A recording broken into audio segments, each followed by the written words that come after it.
Republic of Nigeria, New Governance Model for Nigeria Act 2024. All right, Mr. Ario, I'm sure you've heard the story, you've heard all about it. How do you feel about this? Do you feel this is a step in the right direction? It is not a new development as far as I'm concerned. You know, all these proposed bills have been coming several times. You have seen bills, you know, to propose to show that you know, they are trying to make, you know, make a leeway for, you know, the yearnings of Nigeria. For example, we have electoral reform of Justice Muhammad West that has Atari Jega secretary. Till date, as wonderful as that reform is, they've not implemented that reform to the latter till as we speak. We have DIG signed this report on how to reform the Nigerian police. The reform is still there. We have the national reform, you know, organized, put in place by Jonathan. It is still there. Now you are proposing a model that we know that you are trying to persuade Nigerians, like the National Secretary of NUG have said. I feel that this idea is just to come up in a proposal capacity that, you know, it will show Nigerians that, oh, we have started, and at the end of the day, it won't get to any destination, because we have seen a lot of bills like that was introduced because of political reasons. And the undertone there would mean that this bill would actually be taken a bit more serious. Was Jonathan not involved when they did the national? Was Yar'Adua not the one that gave birth to Justice Uwe's commission, Electoral Reform Commission? Was he not the president? Was he not the same president? When we Nigerians are talking, shouting that this system of government is no more, you know, excellent to us. This system of government is no more working as expected. The President Bola Ahmed Tinubu has once told Nigeria that he believes in regional system before his election. But the reason, in my own opinion, I feel that this is just a political instrument to see how to cajole Nigerians, is that it's because of the precedents of the past.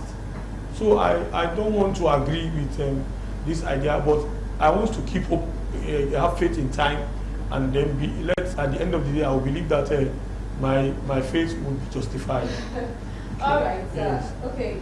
Although the House of Representatives has come out to say that this bill has not been scheduled for discussion in the current constitutional review, but I mean, we still have confirmations that the bill will and has been sent to the president. But Mr. Achike, how do you feel about these bills returning Nigeria to a regional system? How do you feel about this?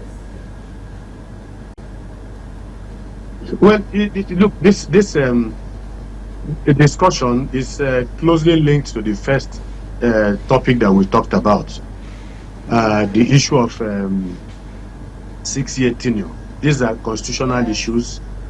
These are issues that also, in a way, have to talk about the structure of the Nigerian system, where you talk about two vice, presidents for each of the zones, the north and then the south. So there are also structural issues involved too. I agree with Mr. Rio there, in the sense that where he alludes to the fact that perhaps this might be about political brinksmanship. They want to play a bit of politics. Don't forget that the president has been under pressure because people are asking him to walk the talk. He and his team from the Southwest have been the ones shouting more than any other about the restructuring, fiscal federalism, and all that. And then their party came to power in 2016, and it was an opportunity for them to practice what they were preaching.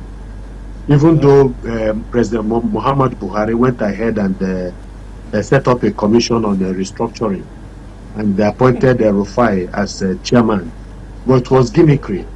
They had no intention of doing anything about it, but just to give people the impression that they are working, trying to fulfill a promise.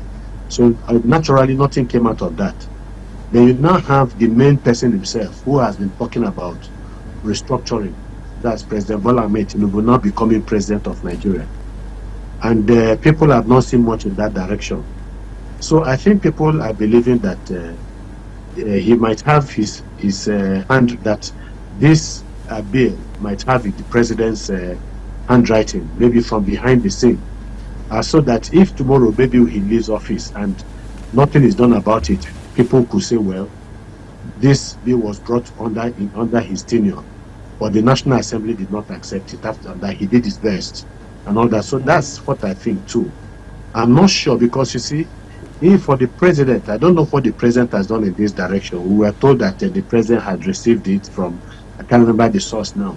But if that is the case, then what the president is going to do, the way these things are done, if it's truly important to him, is that he will begin the process of lobbying his party. You know, at the national level, the party structure hierarchy of his party, of which he is the head, and then lobbying prominent members, especially the leadership of National Assembly, to begin to push them in that direction, or to persuade them in that direction. I'm not sure that that has been done. Perhaps somewhere along the line they are going to do it. But if they, I think that we've gotten to a level in this country where a lot of us believe that our country is not working and cannot work as it is presently constituted. So something very serious needs to be done to change the direction of the Nigerian state. That thing has to be structural. And then also the minds of our political leaders and the elites would have to change and gear it from this tendency to acquire what is not theirs, you know, to dip their hand into the public treasury, you know, to steer it away from personal aggrandizement towards the collective good, working for the collective good. That is the only way that Nigeria can move forward. So from all of this, like I said before, during the first discussion, that these things that are happening is an indication that our country is not working. If it were working, you will not be talking about regionalism, you will not be talking about a new system of government and all that. So the sooner we begin to think deeply about how to move our country in a different direction, the better for every single one of us. But the politicians must be sincere about it. The problem with, you know, the kind of politicians we have in this country is that there's not much sincerity when they do certain things in this country. Exactly. All right. So, Let me just add more to what National Secretary have said. All right. Secretary have said. You see, if they are sincere, let them. I put it to the president. The way the new national anthem was enacted, you can see that way. You can see the speed, the light of speed that was used to enact. So if the president, he has said it before that he wanted the regional system of government would be better for Nigeria. Now I challenge the president to follow in the way he had, used speed to send that bill, the new national anthem, to National Assembly. And before we know, it was Sahara Reporter that broke that news. Many journalists do not know. They took it straight to the National Assembly, and before you know, about 3 days, it got enacted, and the president signed. We just saw ceremony, when the president was signing. So when the president gives us that speed, talking, with matching word with action, you see, it will begin to build trust from Nigerians. So that's my view. So, Mr. Ariel, what are your concerns if this regional system of government bill is being passed law? What are your concerns? What do you think? Regional system is still the same resource control the NUJ secretary has emphasized when he was talking. We are still merry-go-rounding in same ideology that will open up development for every region in terms of managing their resources, exploring resources, maintaining resources, sustainability of resources. So when you talk about all this, we are talking about how the state will be independent in terms of resource control and management. Okay, so when we are able to look inward, according to report, I think I was told that there is nowhere, in Nigeria that you can't find resources. Okay, there is a bill on gold treasure bill sponsored by Senator Natasha Akpoti, coming from Kogi State. So Zamfara has gold in commercial quantity. That report indicates that when they are exploring the gold, the water is now contaminating other natural water that people are sourcing from the ground. So Nigeria is built on natural resources. So regional governments would enhance development of resources independently and then allow regions to maintain their resources, manage their resources, and utilize their resources. According to Fago, we discussed about how to manage your resources. It talks about how to distribute your resources and how to execute planning of resources in the way it will meet the demands and the needs of the people. That's one of the books my HOD, Professor Fago, had written on managing resources and development control and resource development. I think something on the development control and resources. He talked about it there. The book is so rich. I think it's. All right. Yes. So let's bring you exactly into the Yes. conversation as well. Mr. Ashiki, I'm sure we still have you there. Yeah, I can hear you. All right. So do you, just the same question I asked Mr. Ariel, do you have any concern about if eventually this regional government is being passed into law? Are there any concerns about it? Do you actually see it being the best for the country? Look, society is always evolving. No society ever remains the same. Even for human beings, we are always evolving. The other time you were congratulating me for the position at NUJ. So the implication is that I have moved from one level to the other, but I remain the same person. So it is the same thing with society. It's the same thing with human beings. The same thing with organizations. They are not static. So we have, society is constantly on the move. And when there are new challenges, it is the reason why, when people say a constitution is a living constitution, it is because there are always new exigencies that overcome, that introduce new realities. And so you have to respond. The society has to respond through, in this case, constitutional amendments or changes, through the lawmakers who are empowered to do so, in order to bring the constitution or the body of laws that we have in line with new realities, socioeconomic realities or international realities. So, and we keep on saying that the reason why people are still talking about state police, regional government, this and that, is that our country is not working. And there is no way anybody can argue otherwise. Because what is the essence of democracy that we are practicing? Government of the people, for the people, and by the people. Nigerians, after 60 years, are exceedingly very unhappy and frustrated with where they are today as a people, in a country that is blessed so abundantly by Mother Nature, like Mr. Ario, was saying in his studio. And it is true what he has said. There is no part of this country that is not resource rich, no part. So you have a situation where there are over 60 items on the exclusive list of our constitution, putting powers in the hands of the federal government. Putting powers in the hands of the federal government.